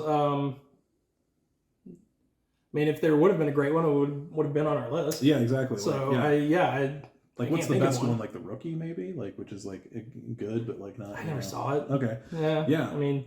So I feel like it had been a long time since there had been a great baseball movie. Yeah. And it's based on a great book.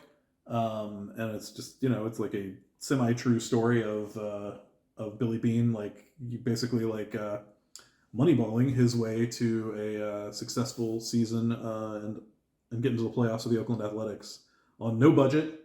Right. And just emphasizing emphasizing getting on base. Getting on base. Getting runs. Yes. And it wasn't even small ball. It was we don't want to steal. Yeah. You might get out if you try to steal. Yeah. So with minimize risk. It was just go out and hit the ball. Yeah. And basically, I mean, they were using Bill James analytics. Yes. Essentially. But I mean, what an amazing performance from Brad Pitt. Mm-hmm. It's a phenomenal movie. It's so good. Yeah. And I was watching baseball at the time, but I didn't specifically remember their 20-game win streak or any of that thing. So it was all kind of tense, at points when are they going to get this? Yeah, I didn't remember because Oakland their games are starting when I'm going to bed. Right. Yeah. So I'm never watching the games. Now it does. The one thing about that movie is it does kind of skew towards the Billy Beane stuff, but what they don't really mention is they had the AL. Mm-hmm. They had the AL MVP, I believe, that year was Miguel Tejada. Mm-hmm. And they had 3 of the best pitchers in the game that they never mentioned. So I guess that's true. They kind of avoid that for cinematic reasons, really, to try to stress the analytics. stuff that hey, Billy Bean brought in these specific guys Yeah. for monetary purposes, and their stats are going to be proved to be the same as these multi-million-dollar players that we just lost. Yes. But no, still a phenomenal movie. I love it. We can't replace these players. We can replicate them in the aggregate, I think. Something along those lines. Yeah. So. Yeah. So the other ones that year, Harry Potter and the Deathly Hallows Part 2, which is of course the final Potter film, which is I think just a fantastic capper. I'm not into Part 1 so much because it's like all set up and like, and then Part 2 is like all the execution. Yeah. Thor, Kenneth Branagh's Thor, the first entry in that Marvel Cinematic Universe series. I like that a lot. Hugo, the Martin Scorsese kids movie. Yep. It was like designed for 3D, so it's like one of those like you should see it in 3D movies, right. like Avatar. Yep. The aforementioned The Muppets, Jason Segel film. Yeah. Really, really good musical numbers.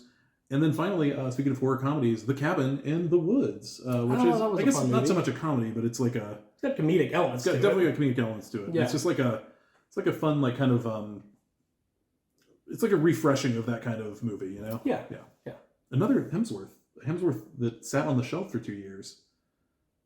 They like didn't release it. It was done. Oh, yeah. But then they then they released it when like it was like when he got out, big. Yeah. So we can make some money off his name. Same thing happened with that Red Dawn remake. Yeah.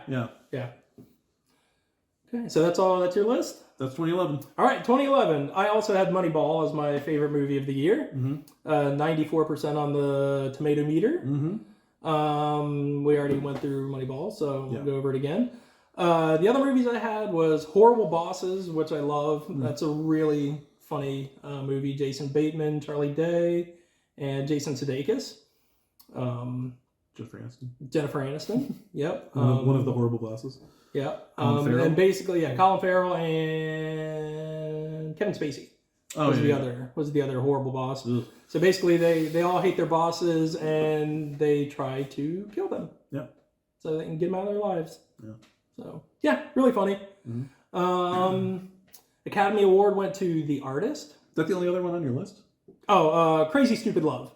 Oh, okay. I had on my list. That movie's good. Yeah, it's a good movie. But those are really only other two movies I have on my list. Okay. 2011, not a big year for me. Movies. Whatever. That's okay. Academy Award went to The Artist. Never saw it. Never saw it. Silent, right? Okay. I don't know. I think it's a silent film. Oh. Yeah. Good. Good thing to have in 2011. Had that cute dog. Yeah. Sure. Yeah. Highest grossing movie, Harry Potter and the Deathly Hallows Part 2. Sure. $1.3 billion. Whew. Goodness. He's using his wand to get some extra money. Yeah. Okay, 2012. 2012. My favorite movie that year is The Avengers. 91%. It's amazing. They had this goal. They're like, okay, we're gonna like do all these individual films and then like bring these people together as a big team, and it actually worked. It was like a reverse Wu-Tang Clan. Yes. Start out as individuals and then form a posse. It's true. Yes. But they all came together and formed like Voltron. Yeah. Again, like the Wu-Tang Clan. Yep. And Voltron. And they knocked it out of the park. It's a really good team up movie. So good. That was 91% that year. So people mostly thought they got it right. Others that year that I liked, Argo, which I think might have won Best Picture. It did. And Wreck-It Ralph, the Disney I would say classic at this point. Yeah. About the video game villain who wanted more from his life. Yes. Yeah.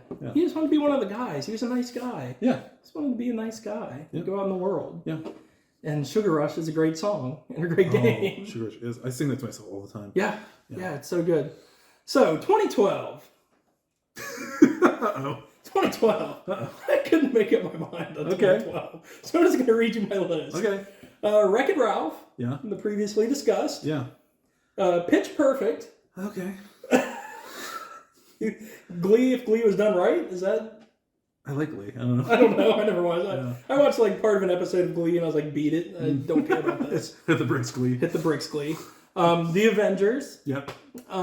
Silver Linings Playbook. Oh yeah, that's good. I really like that movie. Yeah. Argo. Yeah. Which I just watched again in the past couple weeks. It's so good. So good. and Seeking a Friend for the End of the World. Steve Carell and Keira Knightley movie. Right. Apocalyptic comedy, right? Yeah. Yep. A comet is heading towards Earth, and they can't escape it. Yeah. So it's just people doing whatever they're going to do to finish out life. Never watched it. Probably never will. Oh. It just freaks me out. Just knowing that. Yeah. I'll watch it with Jenny. Oh yeah. Go real well. Oh yeah. So I think you should give it to Argo since you watched that most recently. Okay, that's the one I've most recently watched. So we'll go with Argo. Argo, fuck yourself. Argo, fuck yourself. Yeah. So basically, it was about there was riots in Tehran. Yeah, I believe. So. Yeah.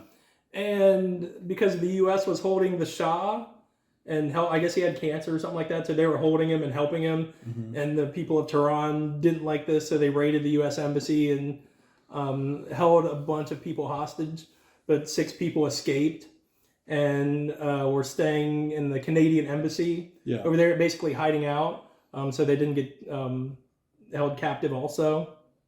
So they send in Ben Affleck's character to basically find a way to get them out of Tehran and back to the United States safely without being caught. So he comes up with the idea of, let's pretend they're a Canadian movie crew that's going out to scout locations. Mm-hmm. And so they, send them in, they give them all their different, they give them this idea and say, we got one shot at this. And it's that story, and it's really good. 96%. 96%. Yeah. So, yeah. So, but any one of these movies I can put on there. So I couldn't make up my mind. Okay. So, Academy Award went to Argo. Yeah.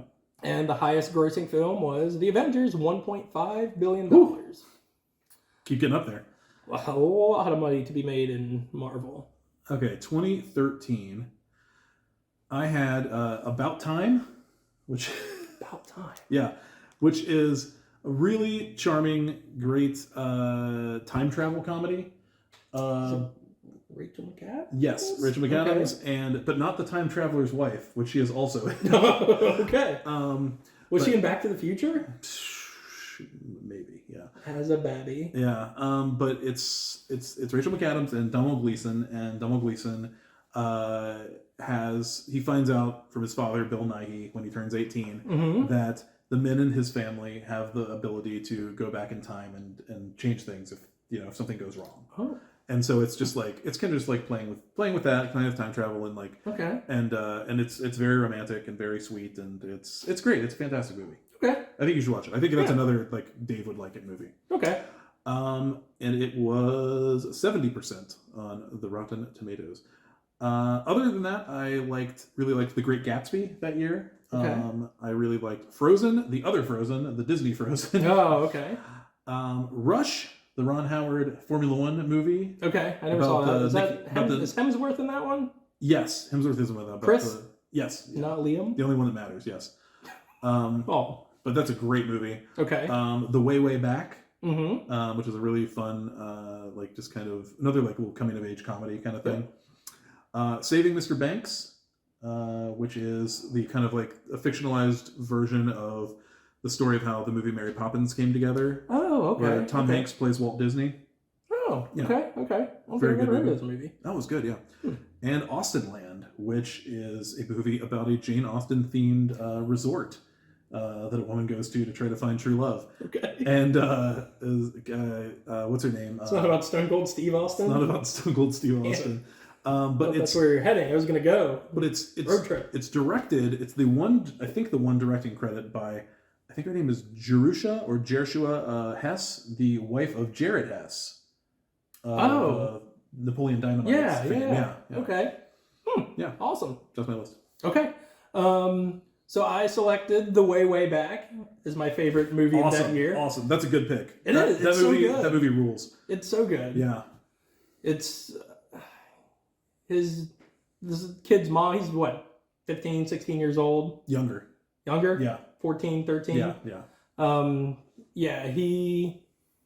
His mom is in a relationship with a bad guy that he doesn't like, who pretty much treats him poorly.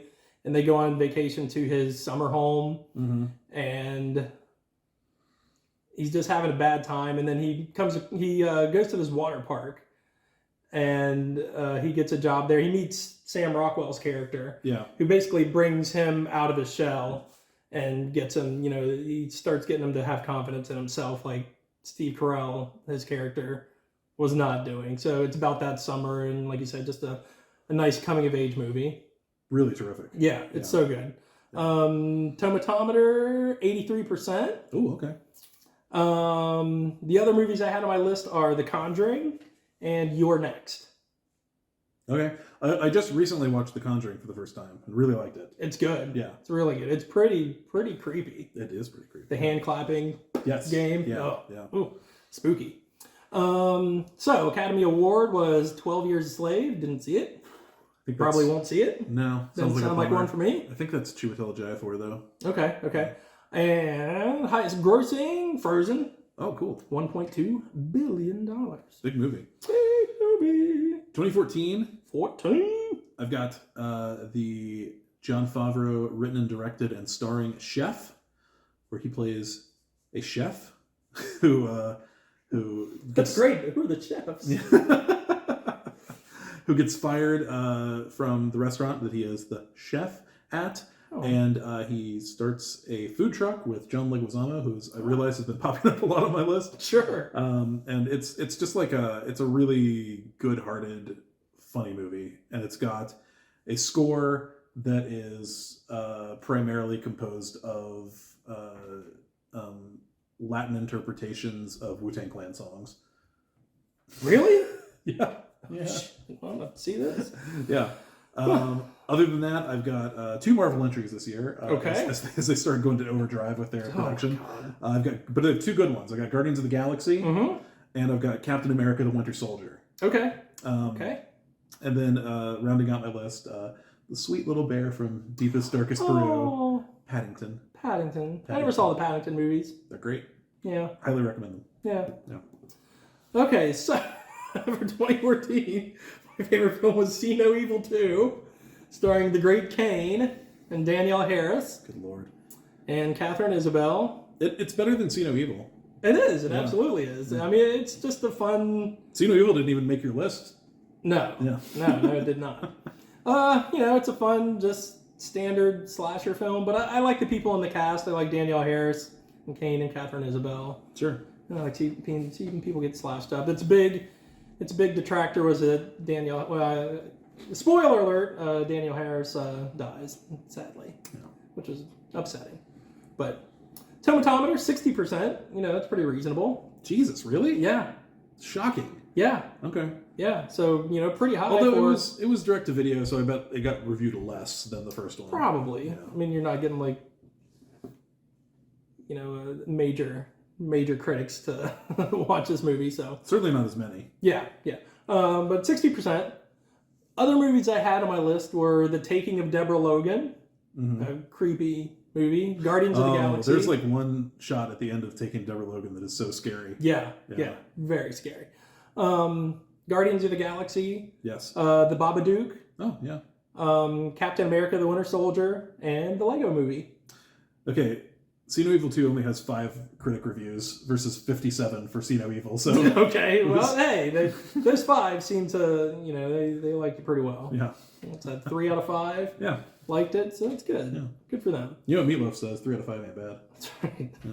Yeah. Academy Award went to... Okay, I've got 2 written on here. Huh. So there must have been some kind of discrepancy. It says Birdman... Oh, no. It must be the full name of the movie. Birdman or The Unexpected Virtue of Ignorance. I like that movie. It is aggressively weird. All right. It's like, it stars Michael Keaton, and it's almost like a deconstruction of his like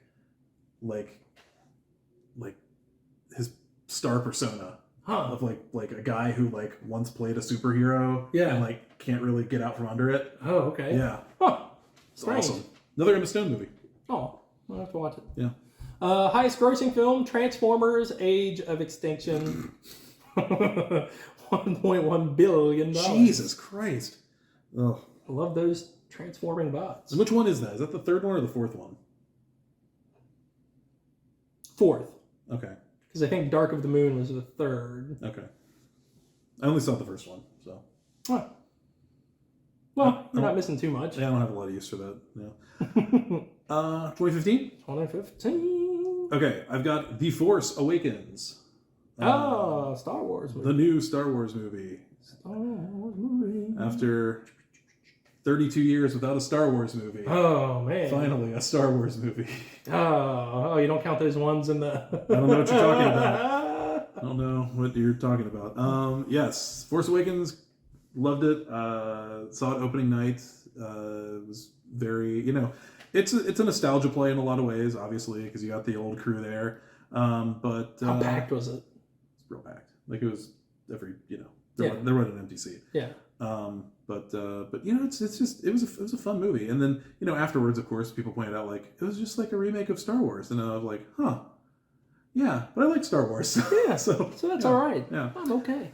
Other movies that year, speaking of remakes, Jurassic World, which I still contend is a very good Jurassic Park, a very good movie in the Jurassic Park franchise. I wasn't so big on the last two Jurassic Worlds, but that first one I really liked. That's probably my second favorite one behind the original.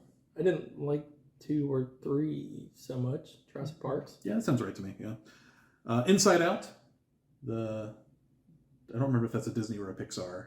But it's one with Amy Poehler and like all the emotions. It's like all the emotions that govern you. Okay, yeah, I remember. Yes. Shocking for me, there's like a drama on here, Spotlight. Oh. Which was another, actually, speaking of Michael Keaton and Rachel McAdams, a movie popping about, up a lot on these lists. Yeah, about like the she Catholic. Must be good at it. Yeah, about the Catholic scandals. The Catholic street crew scandals. Yeah, and the reporting that exposed them. Right. Straight Outta Compton, which is the movie I watched with you on my couch. Yeah. That movie's awesome. Yeah. And finally, back to Apatow Land with Trainwreck. Oh, it was a fun movie. Very fun movie. Yeah. Amy Schumer, John Cena. Naked John Cena. I guess he was wearing a small towel. You can see his ass. Yeah. Yeah. So yeah, that's for list. some. That's my list. Yeah. Okay. Well, 2015, I had Straight Outta Compton as my favorite movie of the year. It's very good. The story of NWA. Yeah. And man, does Ice Cube's son look a lot like him. He sure does. Good for him. Yeah.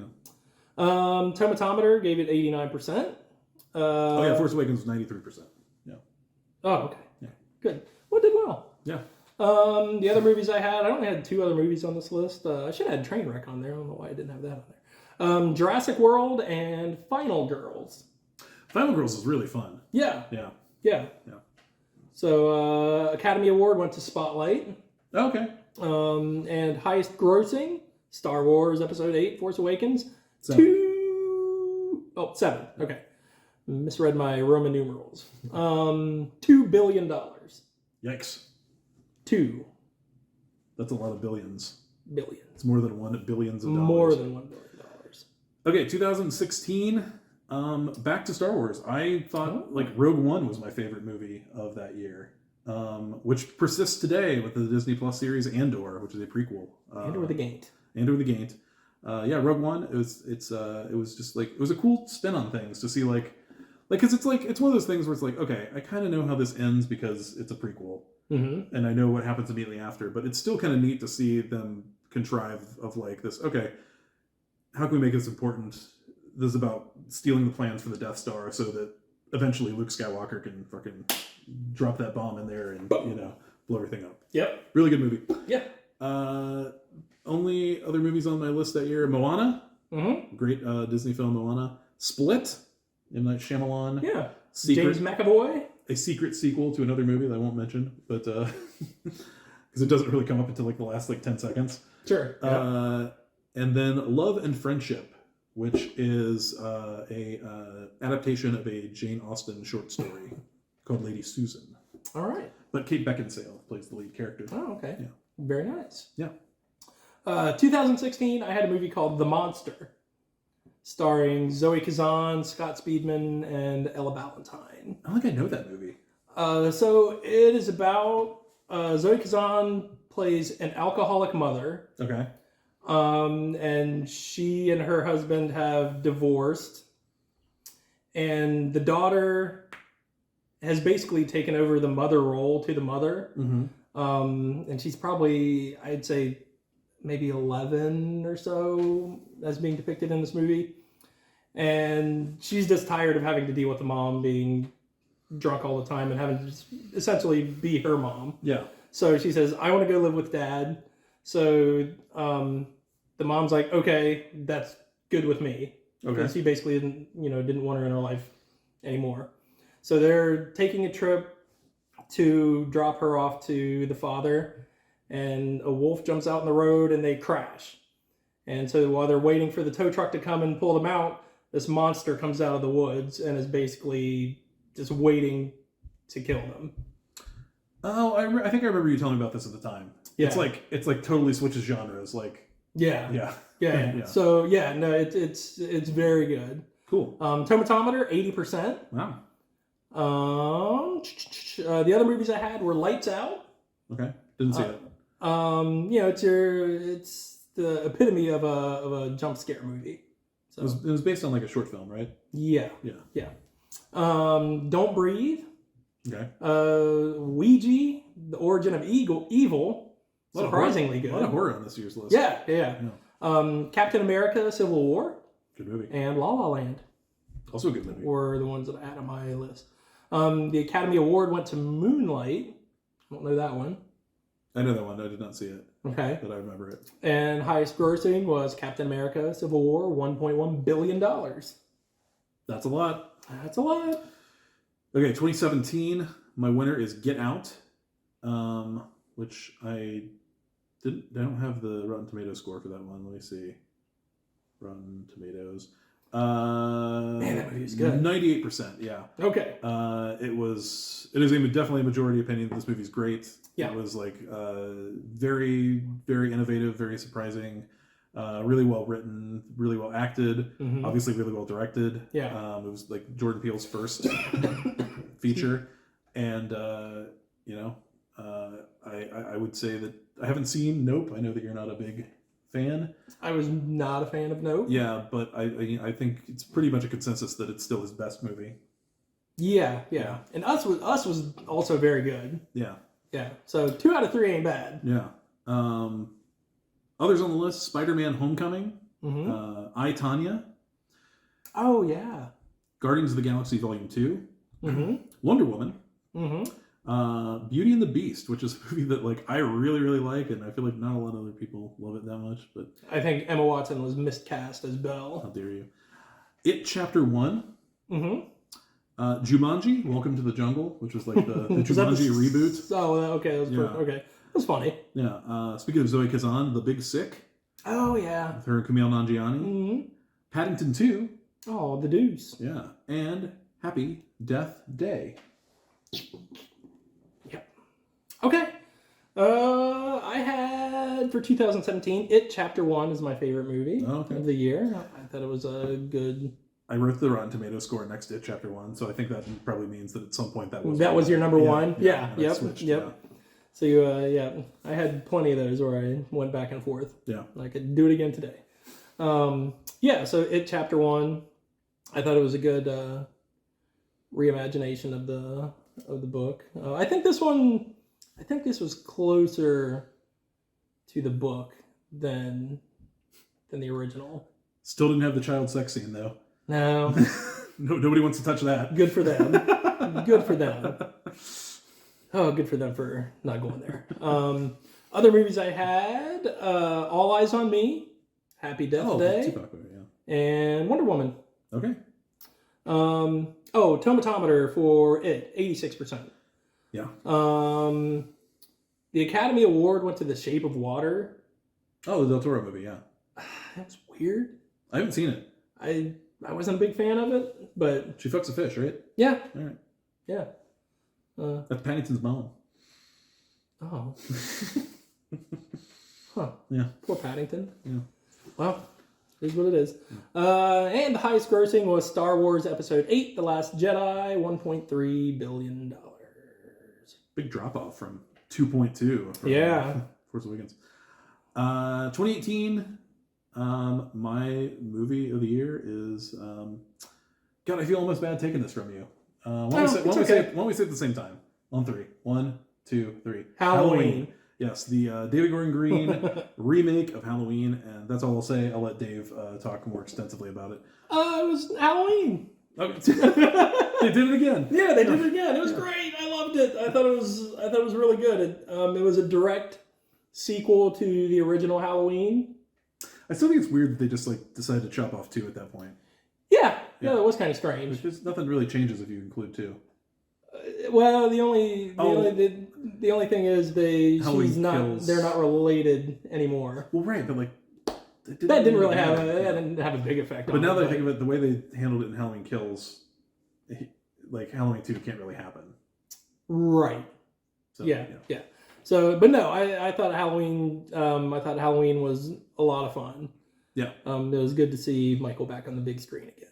Sure. So, yeah. It's been a few years. Yeah. Been a while. Let's see. Others on my list: Avengers: Infinity War, Spider-Man: Into the Spider-Verse, the animated Spider-Man movie. Okay.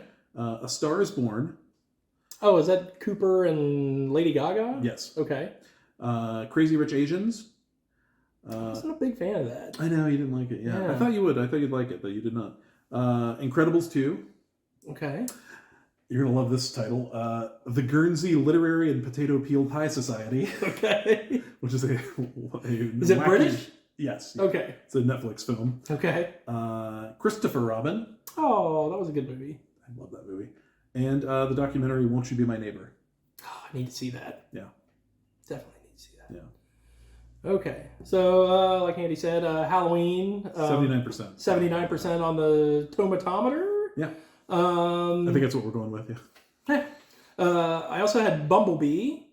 I still haven't seen that. It was good. Okay, I believe it. I think it was really high. I think the rating on it's well reviewed. Yeah. Is like 90-some%. I think it's like much more critically liked than any of the Transformers movies. Yeah, for sure, for sure. A movie called You Might Be the Killer. Okay. I don't know if it was a direct to Sci-Fi Channel movie, but that's where I saw it. Okay. And stars Allison Hannigan, I think is one of the stars in that. Oh. A Quiet Place and Bohemian Rhapsody were the others I had on my list. You know, I've seen that, like, You Might Be a Killer movie, like, around, and I never, like, bothered, because I just, like, thought, like, I don't know, but, like, because I like Allison Hannigan, obviously, from Buffy, but, yeah. So it's worth watching? Yeah. Okay. I have it, so we can watch it sometime. Great, okay. Sounds good. The Academy Award went to Green Book. Didn't see it. Yeah. Most of these I have not seen. Some I've not even heard of. Yeah.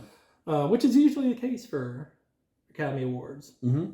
So, and the highest grossing was Avengers: Infinity War, $2 billion. Jeez.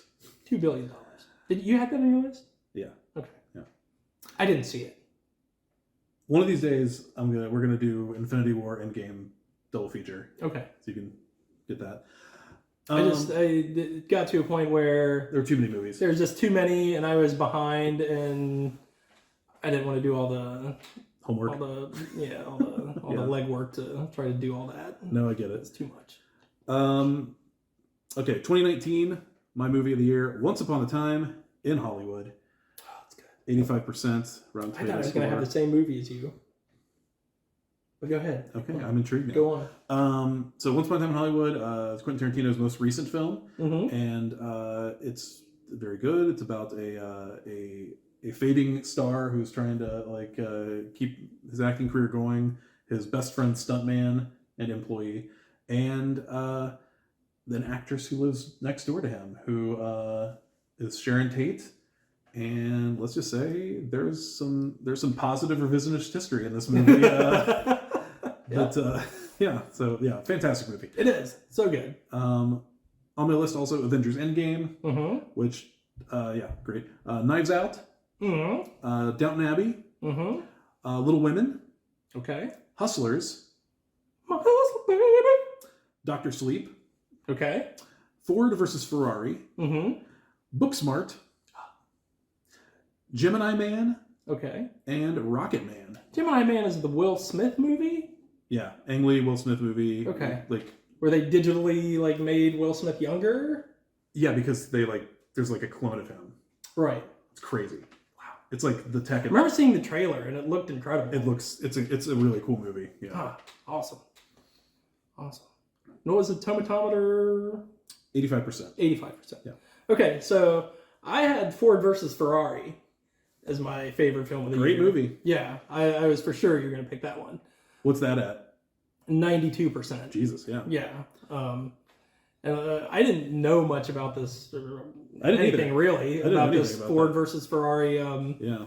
thing back in, what was it, the 66? 60s? Yeah. So I think in the rest of the world it's called Le Mans 66. Okay, Yeah. okay. Because it's much better, because Le Mans is well known in the rest of the world. Yeah. And I know I've seen the picture, like the famous picture of the three cars coming across before. Yeah. I know I've seen that, but outside of that, I really didn't know anything about this Ford versus Ferrari battle. And it was really interesting. And Christian Bale and Matt Damon were fantastic in this movie. They had such good chemistry together. Yeah. And it was so good. I loved it. It's a really good movie. Yeah. So 92% for that. Other movies I had were Ready or Not, Knives Out. Which one's Ready or Not? The one where the girl is getting married into this rich. Oh, yeah, it's basically a big game of hide and seek. Yes. Yeah. Only she's trying not to get killed. Right. Yeah. Ready or Not. I thought that one was a lot of fun. Knives Out, Rocket Man, the Elton John biopic. Elton John, the Peanut Butter Falcon. Didn't see that one. You didn't? Oh, it's so good. It's so good. There's like a big wrestling component to that, right? Yes. Yeah. Yep. I should see it. Yeah. And Booksmart. God, Booksmart. Yeah. Academy Award went to a movie called Parasite. Yeah. Your guess is as good as mine, people. I don't know. It's very Okay. very well regarded movie. Okay. Never heard of it. I think it's Korean. It was like the first. Korean? It was the first like foreign film to win Best Picture. Okay. Yeah. Okay. And highest grossing film, surprise, surprise, Avengers Endgame, $2.8 billion. Woo! Oh, we're coming up on $3 billion, people. Off to 2020. Off 2020, a weird year for movies. Yeah. Damn pandemic. Yeah. Here's what I had though.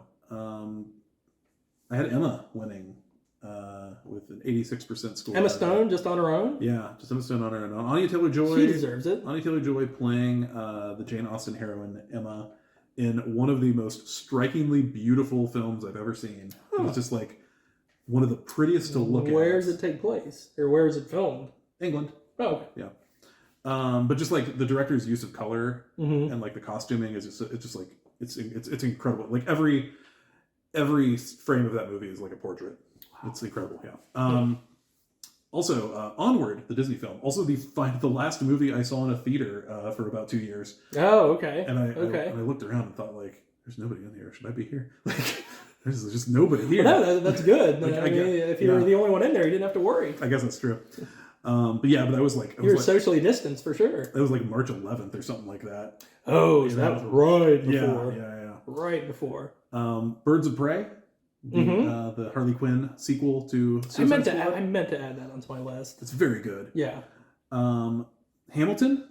Okay. The docu-pic on Lewis Hamilton. Yeah, my favorite Formula One driver of all time.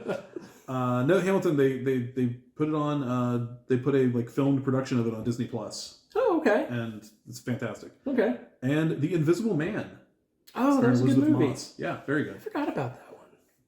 Well, it's probably because it came out in like February of 2020. I might have to switch up mine because I don't remember that being. It's not on my list. Okay. For sure. But I might have to add that as my favorite because I didn't really have a favorite for this year. Weird year. I put Sonic the Hedgehog. Okay. That came out like just before the pandemic too. Right? Yeah. So it was a fun movie. It's pretty much what you would expect. Yeah. I can't tell you too much about Sonic the Hedgehog, the movie. I saw it. I just remember it being fun. I've seen it a couple times, and it was fun. It was a nice movie. The second one was fun as well. But I didn't really know where to go, so I look up the tomatometer score for The Invisible Woman. So I might have to change it to that. It's called Because that was a really... Or The Invisible Man, I'm sorry. Man, yeah. Because that was a really good movie. And it was tense. Like, there was tense moments in that movie. Oh, yeah. Yeah. 92%. Okay, so we're going to go with that. Sonic the Hedgehog was 63%. Okay. But I'm going to go with The Invisible Man, because that was a really good movie. Super good. Oh, shit. Hold on. What's up? I've got Parasite on here twice as the Academy Award winner, so... Oh, maybe... I don't know. Anyway. Okay. You can... If you want to check, you can. Other movies I had were Freaky, the... Just watched that finally. Oh, did you like it? I liked it, yeah. Yeah, it was fun. The Impractical Jokers movie. God damn it. Go away. Beat it. Hit the bricks.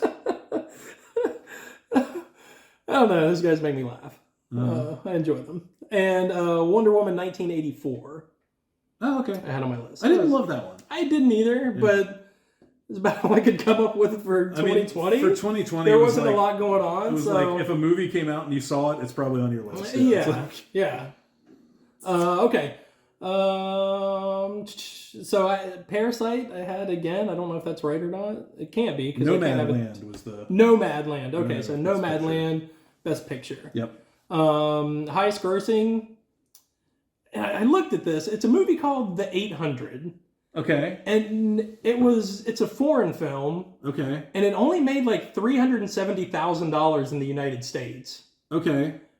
So I think the United States movie that grossed the most was Bad Boys. Bad Boys 3 was the highest grossing one. Yeah. So, but worldwide, it was this movie called The 800, which did next to nothing in the United States. So. But 461 million worldwide, huh? Yeah. Wild. So, okay. Yeah.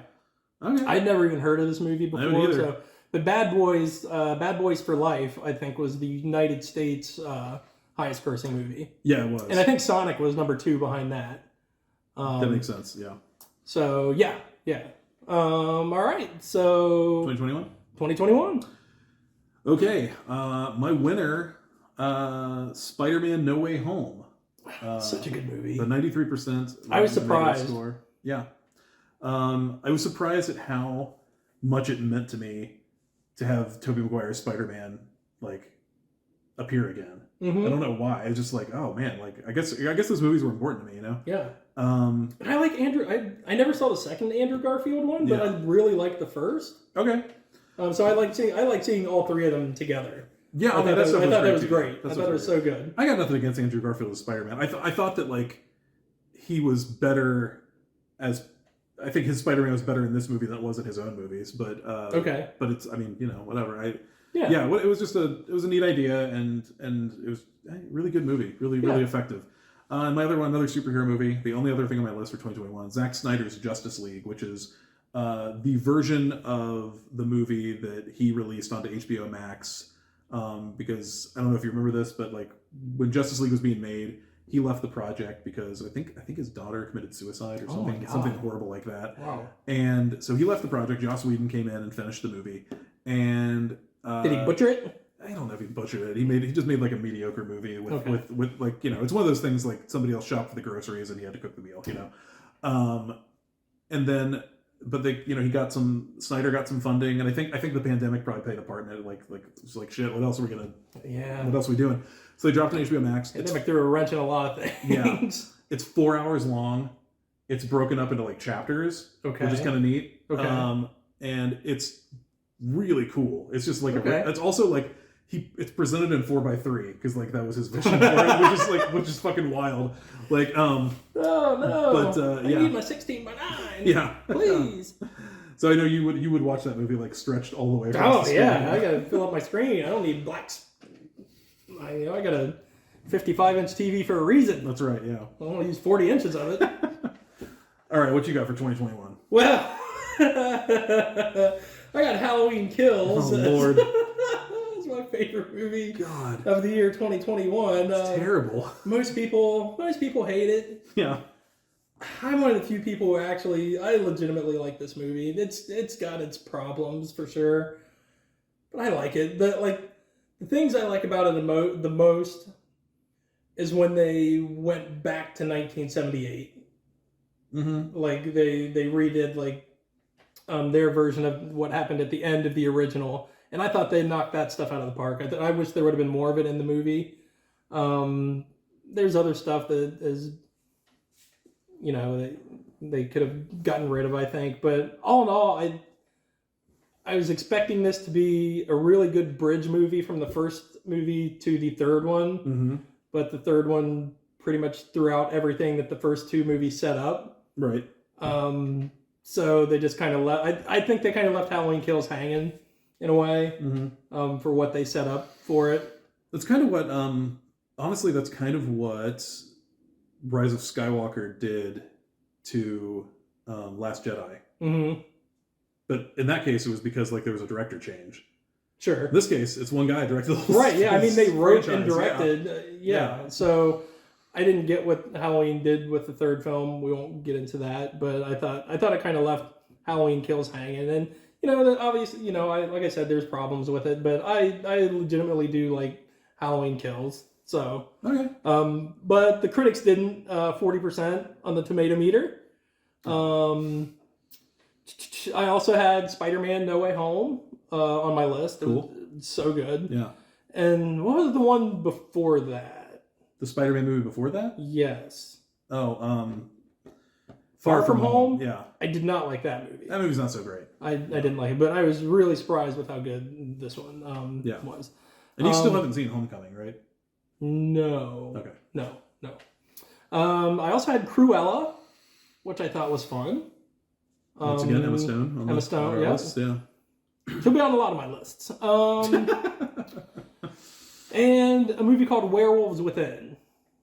It is a Video game adaptation. Oh, is that a video game? Yeah. Okay. Well, it's basically a whodunit involving a werewolf. They're trying to find out who the werewolf is, and it stars Lily from the AT&T commercials. Oh, Milana Vontrub or whatever. Yeah. It's interesting. That's a win, son. Yeah. Cool. Okay. Okay. That. Oh no. You got to do. Yes. Academy Award went to a movie called Coda. Okay. That was a Apple TV Plus movie. Oh, okay. Yeah. So it didn't even go to theaters? No, it was made I didn't exclusively know- for Apple TV Plus. I didn't know a movie that didn't go to theaters could win an Academy Award. I guess they changed the rules at some point. Yeah. Interesting. Yeah. Okay. Highest grossing movie, Spider-Man No Way Home, $1.9 billion. It's a lot of money. It's a lot of money. Okay. Well, did you want to do 2022? I've got a 2022 list.